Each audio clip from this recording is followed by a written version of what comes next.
Pelle Neuroth-Taylor, live from Sweden on today's News Talk, The Pulse. Get your favorite merchandise from our official The Pulse shop. You'll find exclusive online t-shirts, mugs, hats, hoodies, and more at thepulse.today. When you walk through a storm, hold your head up high, and don't be afraid of the dark. Walk hard, with hope in your heart, and you'll never walk alone. You'll never walk alone.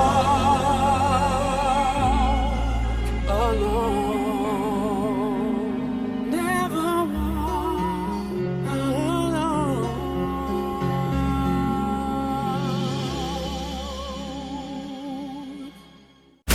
Pelle Neuroth-Taylor, live from Sweden on today's News Talk, The Pulse.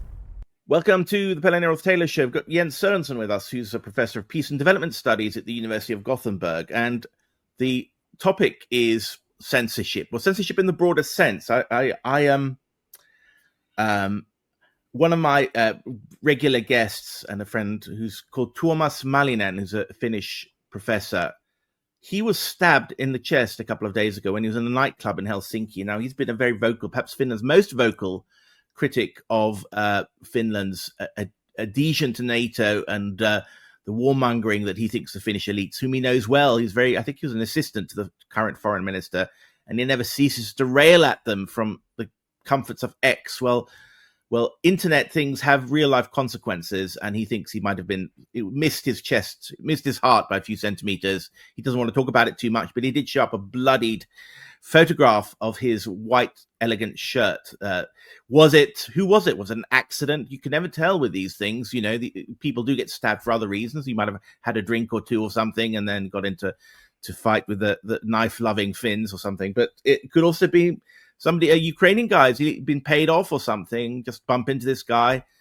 But unfortunately, if that's the case, it's part of a much wider trend where opposition voices to the war are silenced in one way or another. We've had people like Craig Murray, who's been in jail for contempt of court. And there's a list of other people. We've had half of them on this show, actually.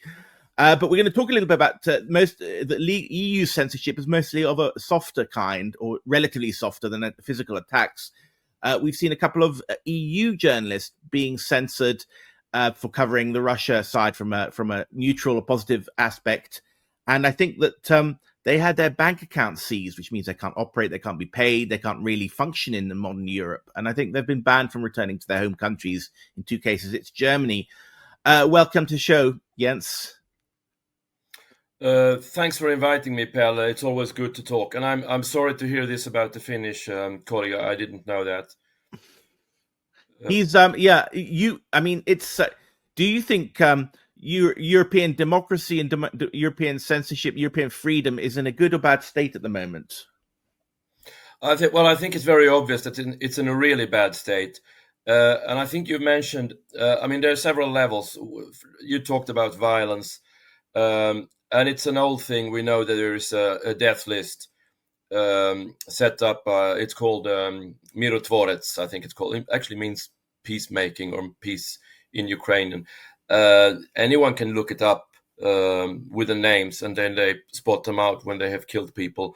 And this is financed by Western sources. So it's run by the Minister of Interior in Ukraine and financed by aid money from the United States, and you have Western, including Americans, on those lists. So, that's on the worst level. The other thing you mentioned was journalists being censored, and we could mention, how does that work? There was recently a program by Pascal Lotas, who runs the channel Neutrality Studies on YouTube, about some new German journalists being censored. And the interesting thing is that what is happening is you have decrees issued or council decisions issued by, in the EU without reference to any law. There is no legal process involved. There is no prosecution or judge or any court involved. No reference to any laws or anything. It's just a council decision signed off by Kaja Kallas in this case, and they simply write down the names of journalists who have dissenting voices, and then these journalists are on a sanction list together with a number of Russians, of course, and they have their accounts seized. They cannot have bank accounts. They cannot get salaries paid. They cannot pay their bills. They cannot.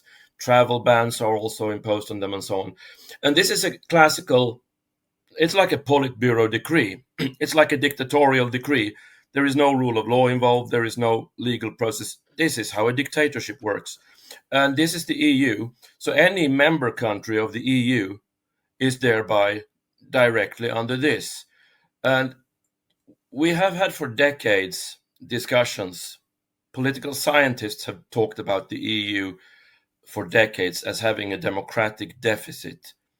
They've been very aware of the problems with democracy, but it's misconstruing the problem, because the EU doesn't have a democratic deficit. It's designed to be anti-democratic, and we see it now in full bloom. And of course, you don't discover it if you never say anything dissenting. If you just go about your business, you mind your own garden, then you will not encounter this, and you can still believe it's democracy. But if you can have these kind of council decisions issued, then that's directly countering anything democratic. Yeah. And you could say, sorry if I just want to say continue, you could say, what is democracy then? Well, it's not a digital situation. It's not an either or. It's not black or white. So in Sweden, for example, and I think probably in the UK and many other countries, in school, you have some sort of idea you should train the kids in democratic thinking. And that means that ahead of summer, they can all vote where they will travel on the school trip. Do you want to go to the fun fair, or do you want to go to the zoo? And then the students will say, we all want to go to the fun fair. And then they do that by democratic decision. Or they can have a vote whether they should have new ice hockey, well, that's in Sweden, maybe new football goals on the schoolyard, or basketball goals. And they'll vote and they'll get that. But they cannot vote about the curriculum or about what time they will start school or what teachers they will have or anything else. So it's like an upscaled school democracy, you could say, that you have, municipal democracy. But the EU is now openly censoring and actively censoring individual citizens of EU member states. And we know that Kaja Kallas, I mean, she comes from a country of 1 million people, and that's like 0.2% of the EU's population. And she has very strong views about Russia, not shared by a lot of people. I mean, if you're an Italian or a Spaniard, and those ministers of those countries have complained that Kaja Kallas doesn't really represent their views, and she can sign off on this. And ironically, her father was a communist. I mean, Siim Kallas was a senior communist apparatchik in Estonia in the communist time, and they lived well and so on. And now she's behaving like that. You know, it's really terrible. And I love the way you drew that parallel with the fact that it's a school, because you get this kind of I'm on Facebook, unfortunately, but at least I get to see what they want the people to think. And there's European Parliament has a lot of money at its disposal, because I always get their adverts, and it's always about democracy, you choose, and so on. And yeah. Now, about the money, the EU is spending now more money on what they call misinformation management. They're spending more money on that than they do on cancer research. about 650 million euros. There is no demand for this. This is just narrative control, and it's sponsoring think tanks and also academics to sort of seek out what could be misinformation or disinformation, information that is deemed dangerous for people to hear or see. Well, misinformation, can you explain that? Because, or malinformation, they introduce all these categories that sound like it's wrong. They sound as if they're rooting out lies, but the way they define these things is like they're only rooting out things that they'd happen not to like. So it's a kind of sleight of hand in the way they define the words malinformation or misinformation, isn't there? Yeah, it goes counter to the whole idea, to the whole classical political liberal idea that, free information, free circulation of information is important to, for opinion making and for democratic functioning and so on, communicative action or whatever you want to call it. Here it's about controlling information and labeling certain information as dangerous or so it's about narrative control. But I mean, malinformation, isn't that defined as information that's not necessarily wrong but makes us look bad? I mean, I'm not saying it in the words they would say, but basically, it's not inaccurate information. It's a view that is kind of threatening to the body politic or the institution, and that's completely against the Enlightenment. I mean, malinformation, and as said, they don't define it, so they'll use the word malinformation, and people think, oh, they're just rooting out lies, but they're not doing that. They've redefined the word disinformation or misinformation and malinformation. It's all confusing, and it allows them still to pose as guardians of democracy when they're anything but. Were you a pro-European, or were you always Eurosceptic? I was a Eurosceptic from the beginning for various reasons, but it was a very different time, of course. When the vote in Sweden was, we didn't vote for a political or military bloc. Nobody did. We just ended up we voted for some sort of, customs union, and then we ended up in the Warsaw Pact, in the new version of it. Warsaw, I mean, exactly. I mean, I'm going to give the boot to the East European states who've been put on a pedestal in a way. I mean, I spent a lot of time in Eastern Europe in the early 1990s, and you wouldn't spend 5 minutes with a Pole before they said Yalta. And I actually I'd heard of Yalta, but I mean, if you're a estate agent or a stag-nighter turning up in Gdansk, you probably wouldn't have heard of Yalta, but it was always Yalta, this Operation Molotov-Ribbentrop Pact, that betrayal, this. And so there's an enormous guilt trip that we're supposed to be on, and we had to save the East Europeans because they sacrificed themselves, and then you had communism and all the rest of it. So they allowed to join. But what did they bring to the table? I mean, they've sucked in all these cohesion funds for decades. Okay, they've provided open markets, but they've also brought with their ancestral hatreds, and they're using us as a baton to beat their old enemies, the Russians. I mean, the Spaniards and the Italians think, what the hell is this? We didn't sign up for this. Why are we fighting the Polish, the Polish border wars? Because, Belarus and Ukraine were at one point part of the sort of Polish Empire or the Commonwealth, and Lithuania, of course.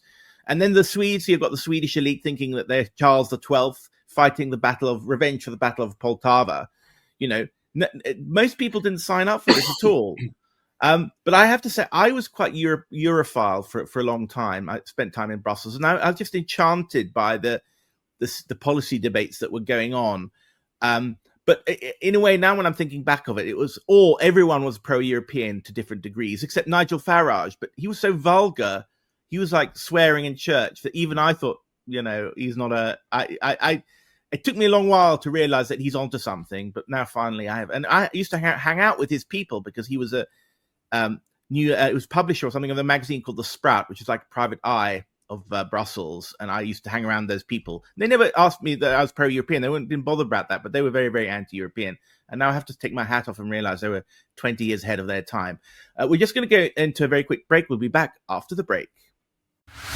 Get your favorite merchandise from our official The Pulse shop. You'll find exclusive online t-shirts, mugs, hats, hoodies, and more at thepulse.today.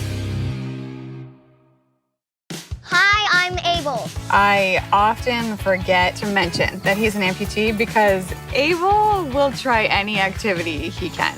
My arm helps me with basically everything. He doesn't see what he can't do, he sees what he can do. Yeah, this is helping. The War Amps has just given him the ability to do all the activities every kid can do. When you donate to the War Amps, you help kids like me. Thank you.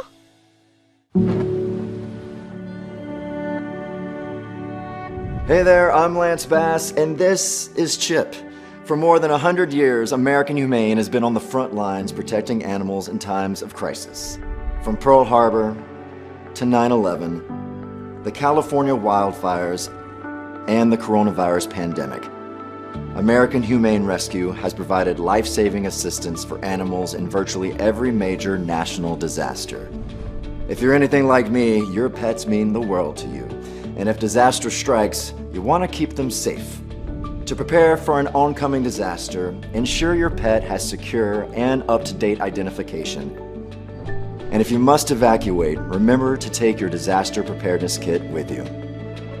To learn more about disaster planning and how to keep your best friends safe, please visit AmericanHumane.org. Today's news. The sharing of biased and False news has become all too common on social media. without checking facts first. Unfortunately, it's a lethal thing, and this is extremely dangerous to our democracy. Free speech has a home. Today's News Talk, The Pulse. Welcome back to the Pelle Neros Telekurt show. We've got Jens Sorensen, who's with the University of Gothenburg, a friend, a returning guest. Today, we talked about many geopolitical topics, but today we're covering the EU censorship industrial complex. Incredible that it's 600 million euros to do public diplomacy, isn't it? I mean, how many newsrooms couldn't that fund? You know, but. I guess, can I ask you a little bit about your? Are you allowed to talk about your students? Are they pro-European or Eurosceptic? And do you teach them about? Do you give them warning signs about what you hold up the European Union as a warning example of democracy turned into sort of authoritarianism? No, I actually don't teach much of that, but I want to say one thing about the pro-European, because I think it's before or parallel to the EU. Or when it was the EEC, there was, of course, the European Free Trade Agreement, the EFTA countries. And I was always sort of pro-free trade. And I think the term pro-European should be against the EU, because I think the EU and NATO are the two iron cages that were presented as a solution to a problem at one time in history, but they have actually become the iron cages now that is destroying Europe.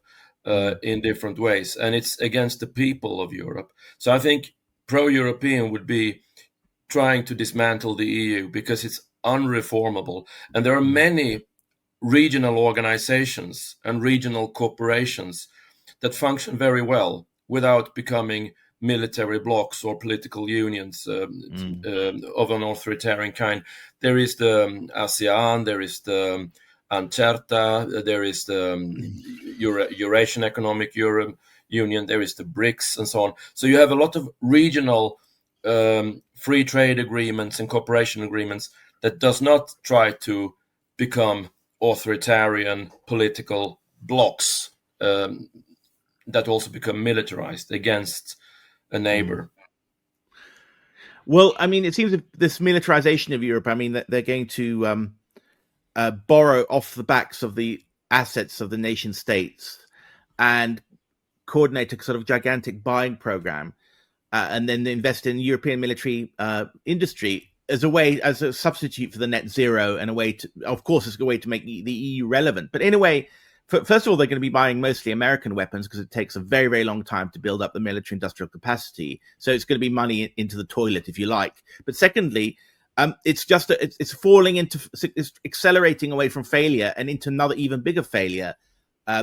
They're painting the Russian bogey on the wall because they know that, well, maybe this will unite Europe and this will give us even more power and prevent the centrifugal forces and the nationalist forces from tearing us apart and removing our powers, basically.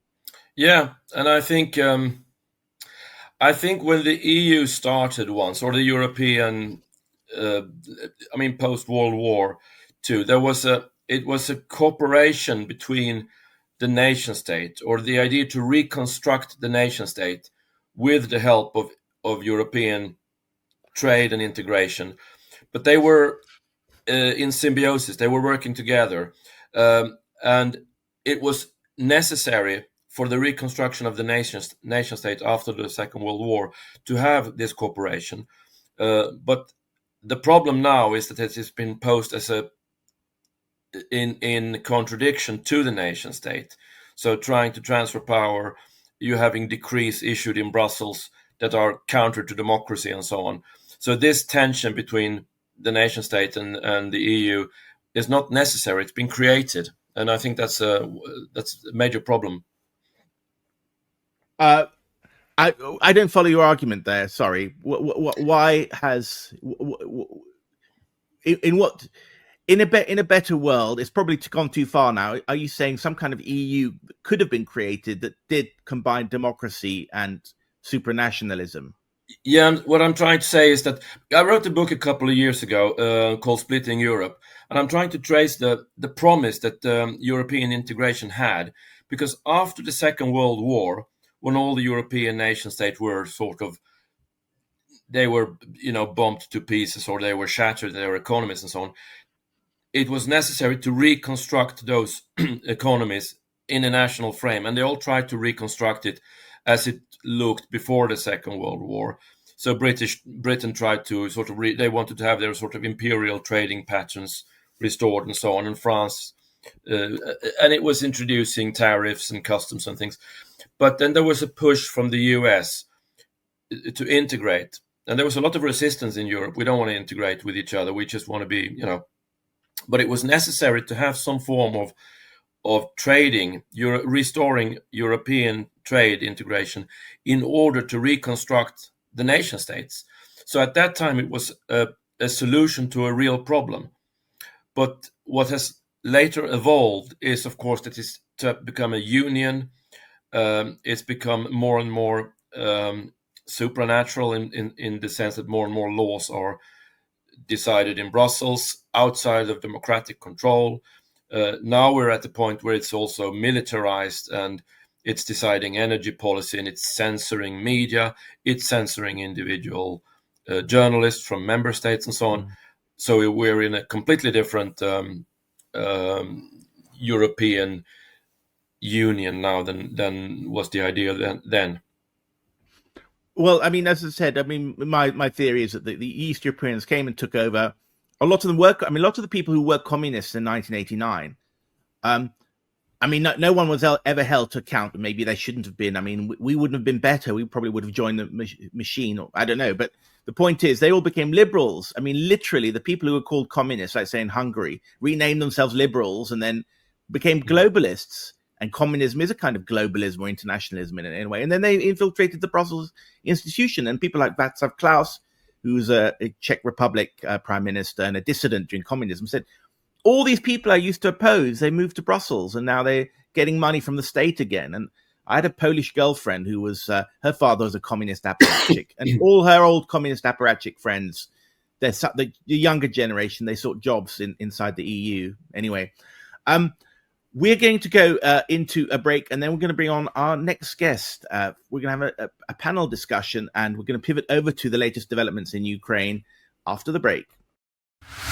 Get your favorite merchandise from our official The Pulse shop. You'll find exclusive online t-shirts, mugs, hats, hoodies, and more at thepulse.today. In 4 days. There was an old woman who lived in a shoe.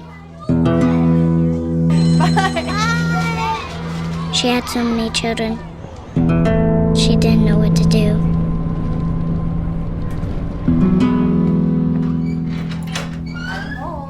Did you have a good day at school?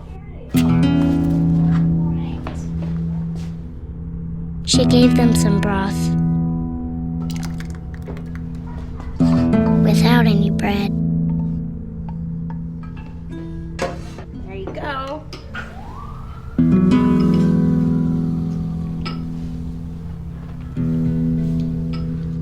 kiss them all soundly. Night night. Good night. And put them to bed. Hunger is a story we can end. End it at feedingamerica.org. In sub-Saharan Africa, there is only one doctor for every 100,000 people, leaving people who have devastating medical conditions without the health care they desperately need. Since 1978, Mercy Ships has sent fully equipped floating hospital ships directly to people who would otherwise never meet a doctor or receive life-transforming surgery. Mercy Ships is made up entirely of volunteers from over 50 countries and also works to train local doctors and nurses to strengthen healthcare systems in the countries they serve. This year, Mercy Ships is launching their newest ship, the Global Mercy. This custom-built, state-of-the-art hospital ship will embark with hundreds of volunteers to help provide even more free life-changing surgeries to people in need. Learn how you can take part at mercyships.org. Come on, let the man talk. We never censor our hosts. Good. Now, talk. Uncensored news. Free speech is alive and well on today's News Talk, The Pulse.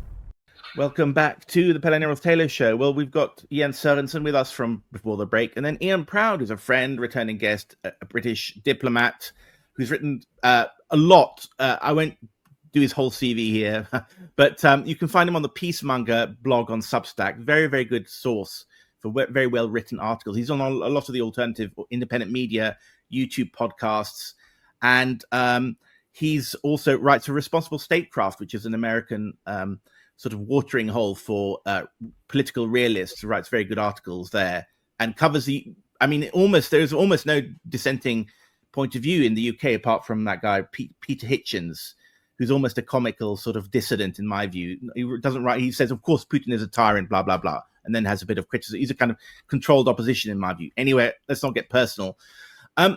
Ian, you were writing an article for your Substack about Ukraine being sort of angling for funds to fund the next year and maybe 2026 and maybe 2027. What's going on? I thought they were going to try for peace with the Russians now, and there's a meeting in Istanbul ongoing as we speak. Well, they need the money. There's a massive hole in their governmental finances, which is met and has been met since 2022 by injections of aid from Western donor countries. Defense spending accounts for 2/3 of their total government spending. And even if the war stopped tomorrow, it's not likely that Ukraine's military is going to go from a million people down to 80,000 people. It's going to stay militarized, and those huge costs are going to continue, maybe not at this exact same wartime level, but not much less than that for some years to come. And while that happens, somebody will need to provide them with the finances. Ukraine is in sovereign default. The only way it can get money is by printing money from its nationalized banking sector or handing out the begging bowl to Western donors, which, with Trump taking the position that he has, means us in the European community. I almost said European Union then, but I had to stop myself, remembering that I'm, of course, British and not European in that sense.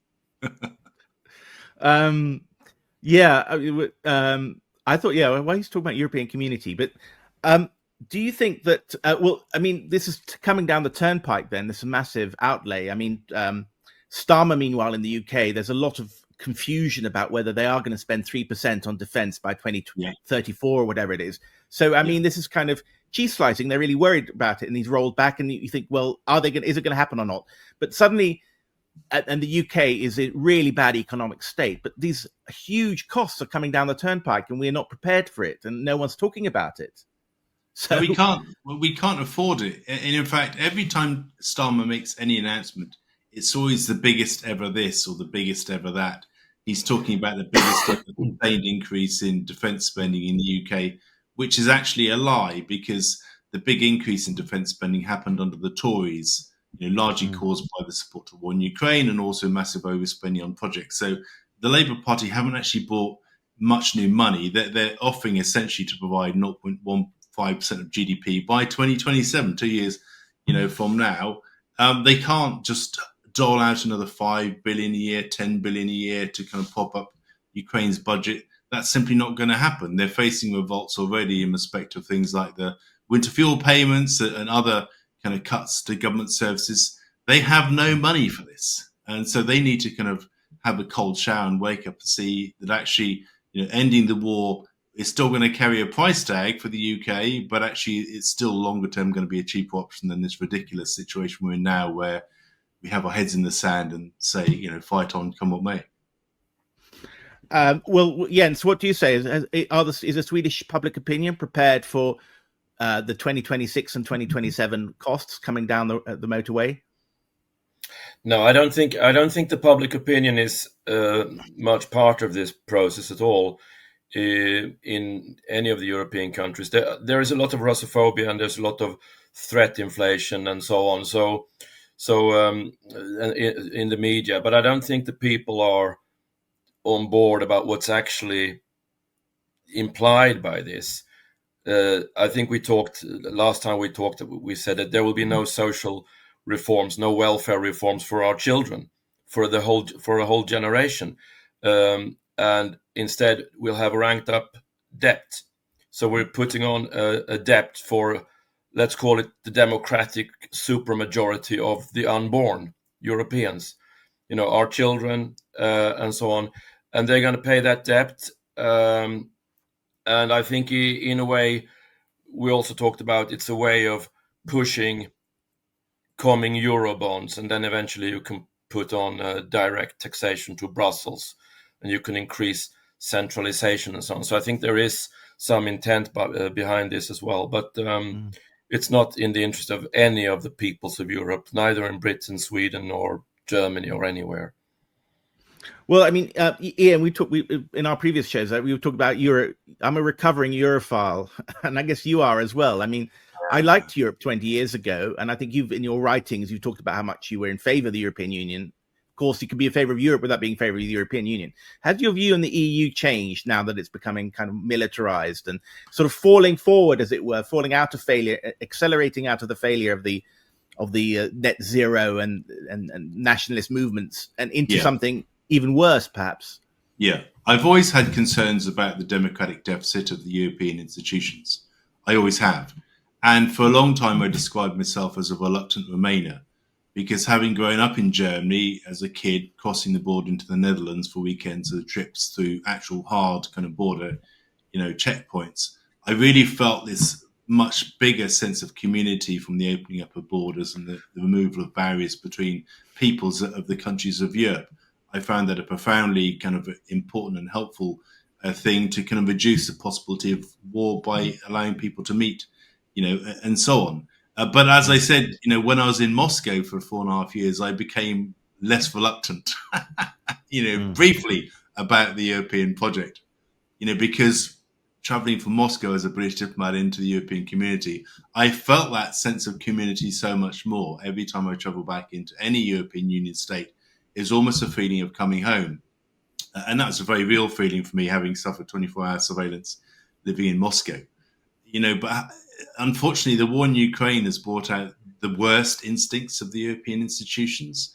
There's been this drive to an ever greater centralization of power. And nobody's elected any of these people. We've got these political pygmies, like Kaja Kallas, actually causing problems all around the world for Europe, not really kind of adding value, only adding cost and debt, to the supermajority of the future generation. And I think this is a deeply troubling thing. And there's also movements like, tampering and meddling in the elections, not just of European Union states, but of states outside of the European Union. For example, what happened in Georgia at the end of last year. Countries are slowly, reluctantly kind of ceding ever more sovereignty to the European institutions, which are not democratically accountable. And I think that's a very, very worrying trend. And there's still a lot of controversy about what happened in Romania. Although Nawrocki in Poland seemed to have won. He looks like a carbon copy of the guy who won in Romania, Nicu Jordan, the same kind of globalist face, if you like. Sure, the European Union. I sometimes wonder. That everyone who knows says, oh, the Soviets won World War II and the Brits provided help, but there was the Soviets. Well, maybe the Russians are going to destroy the European Union in a way the British never managed to do, because it certainly brought out our differences. We're not. If you're a Spaniard or an Italian, you're not on board with this anti-Russian project that the Estonians feel so strongly about. Exactly right. Yeah. Sorry. Exactly right. And Vladimir Putin doesn't need to do anything, for the European Union project to fall apart. Yeah. He can maintain this, low-level attritional warfare in Ukraine for some time to come, while the European Union gradually implodes upon its mounting pile of internal contradictions.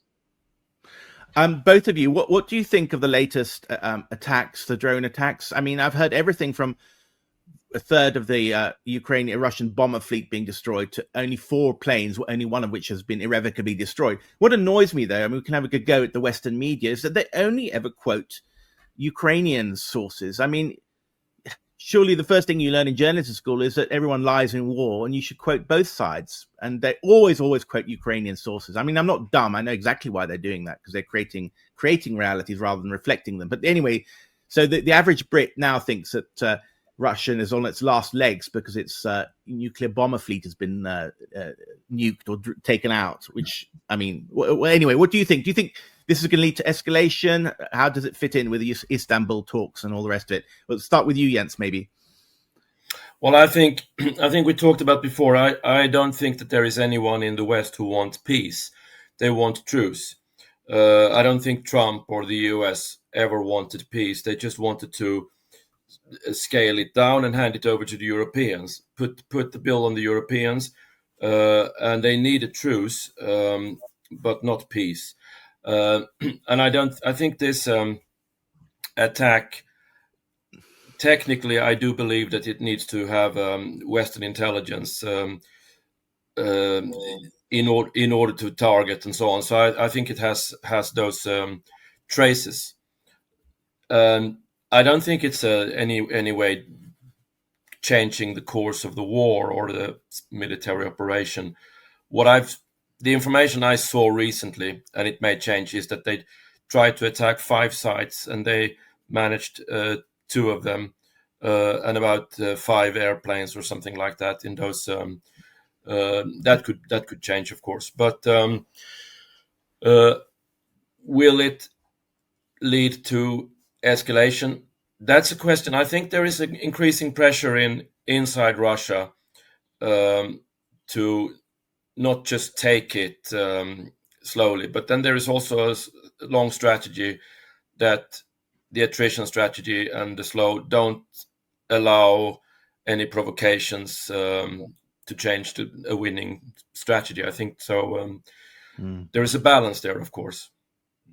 Yeah, I'm thinking. I mean, 5. If it is 5 to 10 bombers, I mean, they're obsolescent. And anyway, Russia's got missiles, and of course, Russians are taking out whole shiploads of Patriot missiles. Which the Western media doesn't talk about. But I mean, that big attack last weekend, they took out a lot of Western originated assets, and so we've got to put that on the other side of the ledger. I think that a lot of the X accounts that are pro-Russian thought there was going to be an escalation. I didn't think this was going to lead to an escalation, precisely because Zelensky wants it, right?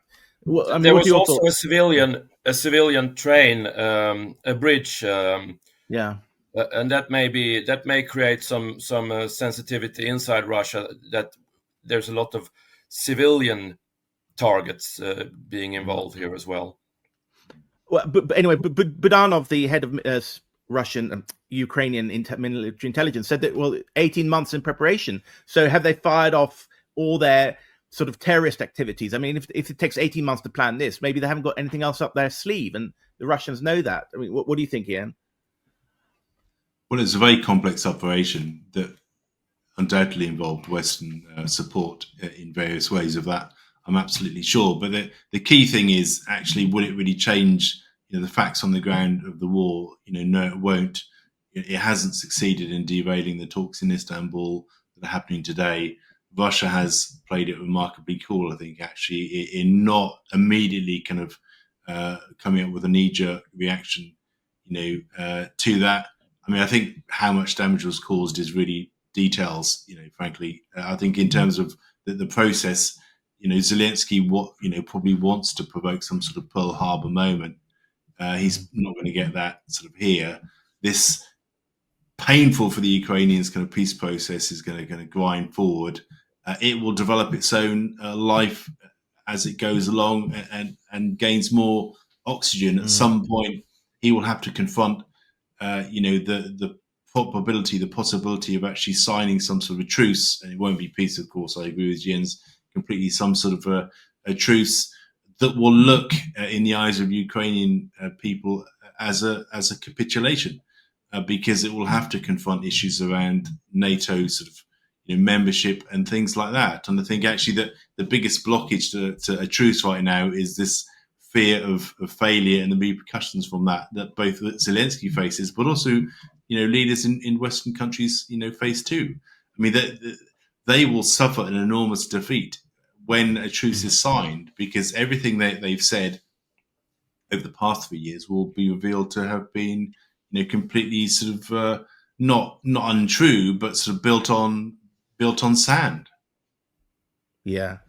Well, I mean, I remember the aftermath of the Iraq War, which was probably the last big self-reckoning of Europe's political and America's political elites. And that was bad enough, with people realizing that Iraq didn't have weapons of mass destruction, and that the intelligence agencies had lied about a lot of the evidence with complicit journalists and so on.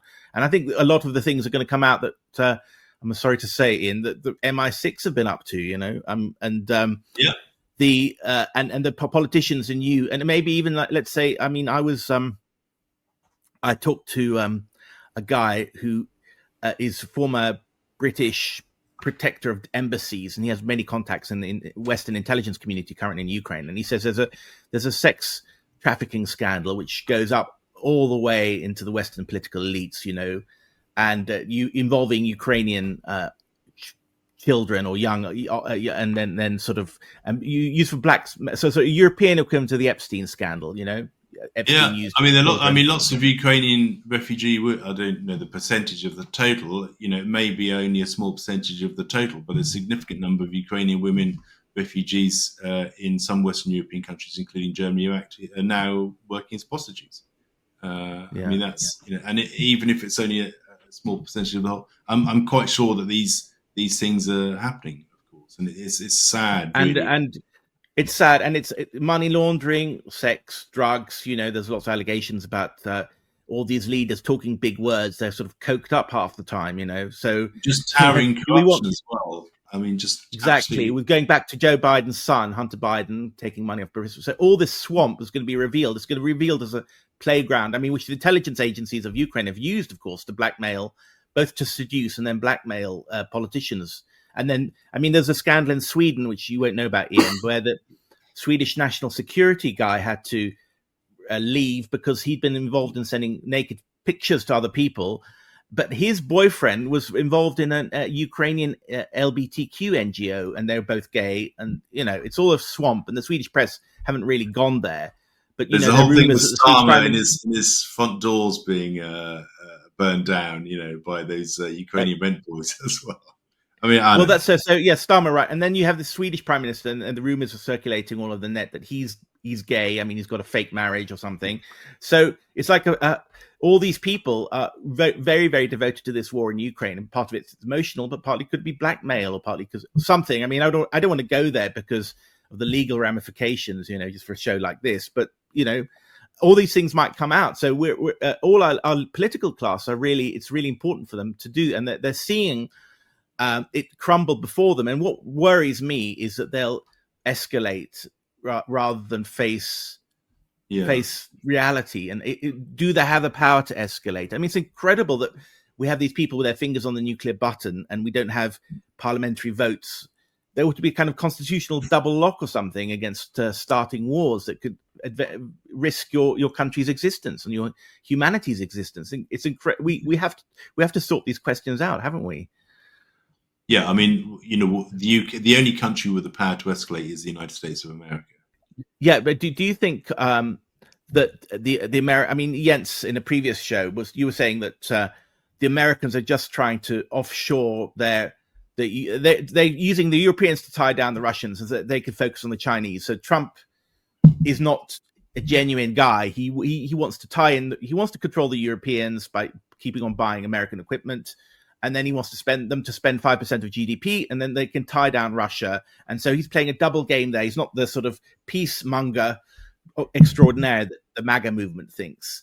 Do you agree with that? And then I had Gilbert Doctorov on Friday. He said, Trump is playing he has to play a very careful game because, he's just dismantled USAID. He's trying to shrink the State Department and everything. He's doing everything at the same time, but he's fighting the good fight. And he really is trying to take on these warmongers. Which interpretation would you veer towards? I think there's a genuine intent there to kind of do good things, and I think he does some crazy things as well. Let's be clear. I'm not entirely convinced about what he's doing in the Middle East. Frankly, and I think his approach on tariffs has been frankly insane. But the biggest challenge he faces, but I think his intention on North Korea, on Russia, I think they're sincere. He wants to have doesn't necessarily mean he likes them, but he wants to have a more normal kind of relationship that reduces, the risk of conflict. But the biggest battle he faces is in the swamp itself. And that is the case today. That was absolutely the case back in 2017 when he came to power, the first time around. I mean, we're almost seeing a complete rerun of what happened in 2017. Trump says he wants to engage more with Putin. Lindsey Graham says, no, you can't do that. Let's have some big new sanctions law against Russia. Trump says, no, you can't do that. And the House says, yes, we can. And they do. And then US-Russia relationships go down the toilet. It almost feels slightly like Groundhog Day, right now with this new the secondary sanctions bill that Lindsey Graham has kind of been pumping. And I don't only mean that in a very figurative sense, through right now. I mean, it's quite bizarre. So if Trump can't, from a stronger domestic political position now, than he was in 2017. If he can't break through that internal resistance within DC itself, then his prospects for success in Ukraine are doomed, to fail. That doesn't mean that his intentions aren't right. I think they probably are right, and I think they were right back in 2017. But he couldn't fight through the swamp then. Can he fight through it now? Well, Ian, so what do you think? I mean, some people, if there was Western intelligence involvement in this latest attack, does it have to be? But could it be behind Trump's back? I mean, it's our common friend Ula Tunanda thinks it was going to turn out like the Bay of Pigs, where the CIA used the Cubans to drag. They hoped to drag in the American Army and Navy, and that didn't happen because Kennedy said no when it happened, and the rebels died on the beach, as it were. Is the CIA sitting in Kiev trying to drag Trump in by giving intelligence assistance to these drone attacks? Well, I mean, it could certainly be behind Trump's back, because the CIA, they run programs, and I mean, they have their start programs and so on without even sometimes even the head of the CIA may not even know about some of the programs all the time. So that could happen. Things are just operating. But that doesn't mean that I think I disagree with the idea that Trump is trying to fight the swamp and he's a peacemaker and he's just failing. It could be, it's possible, but in that case, he's a failed. We had Joe Biden. It was like Weekend with Bernie's or something, and then we have another. President who is incapable of controlling the Europeans, incapable of controlling the Israelis, incapable of controlling even his own administration. So in that case, it doesn't matter. But I don't think so. I think there are strategy papers by his advisors, Wes Mitchell, which is called Sequencing the Wars, which is talking about handing the Russia conflict over to the Europeans. There are strategy and documents from Rand Corporation about extending Russia and so on. So you have a documented strategy about passing over the war costs to the Europeans and also binding the Europeans closer into subservience of the United States, but maintaining the empire.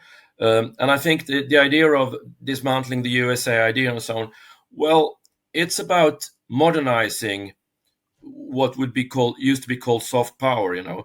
There is no dismantling of the National Endowment for Democracy projects or the those former so-called operation where you try to support regime oppositional agents and so on.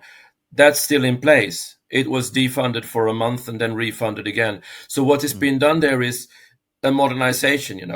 Back in the 1970s, it was good to have Radio Free Europe as a propaganda channel. Today you don't need it because you got social media, so you have a different landscape. So it's about reforming the whole thing. We don't need those type of programs, so we can get rid of those. Stuff that was done in what used to be called the Global South can be sort of reorganized and done cheaper or done in a different way. So I believe it's a reorganization rather than trying a genuine attempt to detente.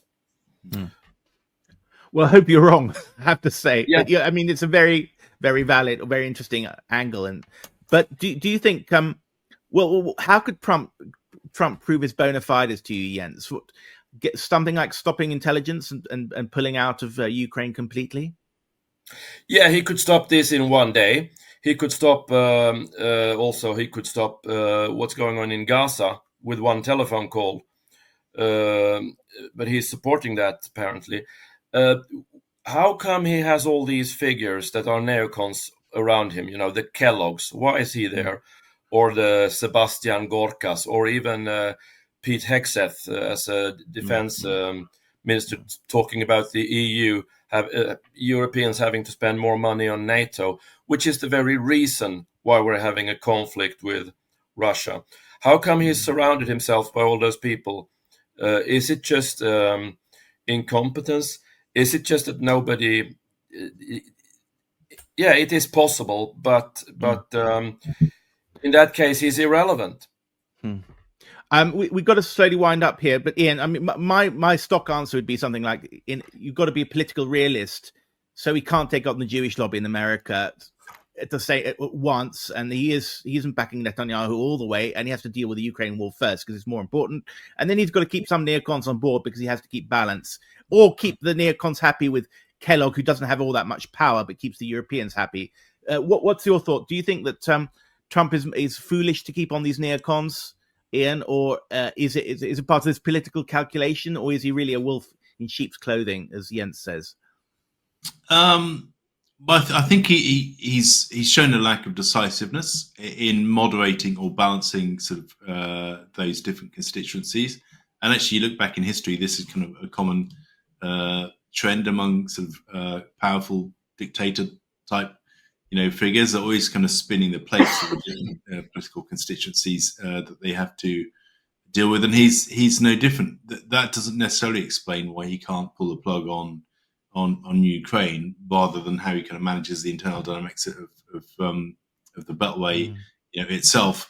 But I think actually, I'm not sure that because of the nature of his personality that he spends enough focused time on the issues. He just kind of drops, in and out. I mean, if he were more decisive, for example, on Ukraine, saying, "Well, look, categorically, Ukraine is not going to, join NATO, and that should be taken off the table," that would fundamentally shift the dynamics of the negotiation process. If he were categorically to say that all intelligence and military aid, even if it's just logistic support, is to be withdrawn, not on a temporary basis, but from here on in, that would, dramatically kind of shift the dynamics of the negotiation process. It's his lack of decisiveness, which is the problem, which may be a feature of just the nature of his presidency, or just maybe a feature of his personality and his way of working. But I mean, I think that for me is a big kind of sticking block. He's not really committing. Yeah, certainly cutting aid off. I mean, that was Hegseth, the defense secretary, did that in February, and then Trump reinstated it, I think. Anyway, we've got to end there, gentlemen. Thank you very, very much for a very interesting and rewarding three-way panel for the second half and the first half. Just talking to Jens about censorship in Europe. Thank you so much. This is the Pell and Errol Taylor Show. Be back after the break.